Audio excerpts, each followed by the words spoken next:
आता काही लोकांच्या संमत्या झालेल्या असतील, इन्व्हेस्टर असतील, चोर लफंगे असतील त्याच्यात आणि गद्दार असतील आमच्या संघटनेत पण काम करणारे. मग त्या लोकांना ते त्यांचं सांगतील तिथे जाऊन काय सांगायचे ते किती सरकारची तिजोरी आणायची ते आणतील. त्याच्याशी आम्हाला काही घेणं देणं नाही.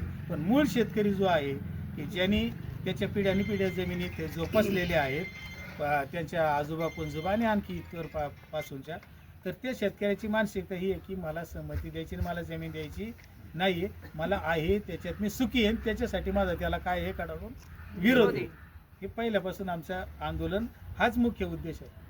त्याच्यामुळे आम्ही कुणाच्या चर्चेला जात नाही, कुणाकडं त्याच्यासाठी तपशील द्यायला पण जात नाही.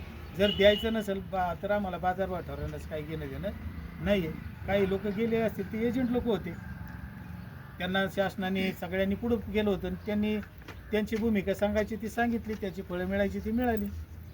सरकार प्रशासन दडपशाही करते. दडपशाही म्हणजे खोटी माहिती पसरवते आणि संभ्रम निर्माण करते त्याच्यामुळे आमच्या शेतकऱ्यांची. पुढची भूमिका काय? पुढची भूमिका आम्ही असं आहे की आता ज्या संमत्या आमच्या झालेल्या आहेत पण त्या माणसाला आता द्यायची नाही, चुकून झाली माझी, तर अशा लोकांचं संघटन आमचं परत होईल आणि ज्या खोट्या संमत्या आहेत मुळात ते आम्ही निदर्शनाला आणणार आहोत. आणि पॅकेज तर जाहीर केले 10,000 कोटीच्या दरम्यान, म्हणजे मुख्यमंत्र्यांची दिशाभूल केली असं तुम्हाला सांगायचं. सरळ सर म्हणजे 96% संमती आमच्याच गावात होत नाहीत, पार गावात, आणि 96% होत नाही तर तुम्ही दाखवताय कशाच्या आधारे? आमचे तर बोगस संमत्या तुम्ही त्याच्यातल्या 13 आहेत, त्याच्यातल्या म्हणजे 14 आहेत, ते 13 तर बोगसच निघाले. 19 संमती आमच्या त्यातल्या ते माघारी आम्ही परत घेतल्यात. मग 96% होते कुठे? प्रशासन तुम्हाला अंधारात ठेवते. प्रशासन आम्हाला याच्यातली माहितीच देत नाही, पारदर्शकताच त्याला छेद दिला प्रशासनाने. जर माहितीच्या अधिकारात आम्ही मागतोय तर मग खरं होतं तर द्यायलाच पाहिजे होती ना माहिती आम्हाला. याची संमती आहे ना, याची झेरॉक्स प्रत तुम्हाला दिली, का देत नाही?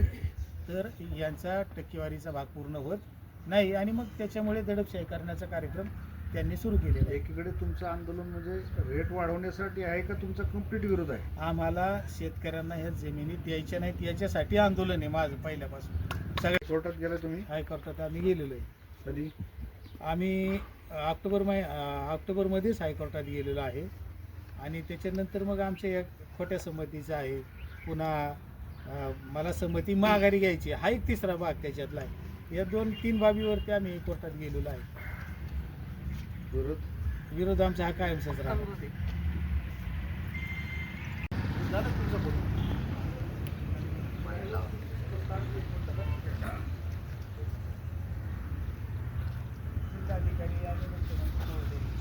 गावच्या विकास मेमाने यांच्यामार्फत माहितीच्या अधिकारात अर्ज टाकलेला होता आणि त्याच्यात माहिती आम्हाला प्राप्त झाली. वास्तविक आम्ही माहिती ही मागितली. 17/3/2025 शासनाचा जी आर आहे त्याच्यामध्ये पहिल्याच क्लॉजमध्ये सांगितलेलं आहे की ही प्रक्रिया पारदर्शक आणि सहमतीने होईल. आता पारदर्शक आहे का हे आम्हाला खात्री करायची होती म्हणून माहितीचा अधिकार टाकला की ज्या लोकांनी संमतीपत्र दिलेले आहे त्या संमतीपत्राची झेरॉक्स आम्हाला मिळावी त्यांच्या सहीची. तर आम्हाला त्यांनी ती दिली नाही. पहिल्यांदा अर्ज आमचा फेटाळला, नंतर अपिलात गेलो. मग अपिलात त्यांच्या लक्षात आलं की माहिती देणं गरजेचं आहे कारण सार्वजनिक हित त्याच्यात मोठं आहे. मग आम्हाला दिलं तर काय दिले? गट दिले की भूसंपादनामध्ये आलेले गट, संमतीचा गट आणि त्याचं एकूण क्षेत्र. मग जेव्हा गट आले ते गट आम्ही प्रसारित केले, लोकांना दाखवलं हे तुमचं बरोबर आहे का संमती दिलेलं गट, किंवा तुम्ही संमती दिली किंवा नाही दिली. मग जेव्हा त्यांच्या निदर्शनाला आलं शेतकऱ्यांचं की मी तर संमती दिली ना, माझा गट तर संमतीत आलेला आहे, मग एकाच गावचा हिशोब केला आम्ही तर 96% होतच नाही. शासन कशाच्या आधारावर 96% सांगते? त्याचाच पुढचा पॉईंट आहे की कुंभारवळणच्या गावच्या लोकांनी किती मोजणीसाठी संमती दिलेली होती, भूसंपादनाला नाही. आणि मग ह्याच्यात जर मोजणीला संमतीला कासून करताय तर मग जी मोजणीला संमती दिलेली आहे तर या लोकांनी ती संमती काय केली? काल 2 दिवसात परत आम्ही संमती आमची रद्द करतोय, माघारी घेतोय अशा स्वरूपाचे अर्ज त्या शेतकऱ्यांनी दिलेले आहेत. आता याच्यात काही संमती आमच्या ज्या बोगस झालेल्या आहेत तर त्या बाबतीत आम्ही पुढची न्यायालयीन प्रक्रियेचे कार्य म्हणजे कामकाज सुरू केलेलं आहे.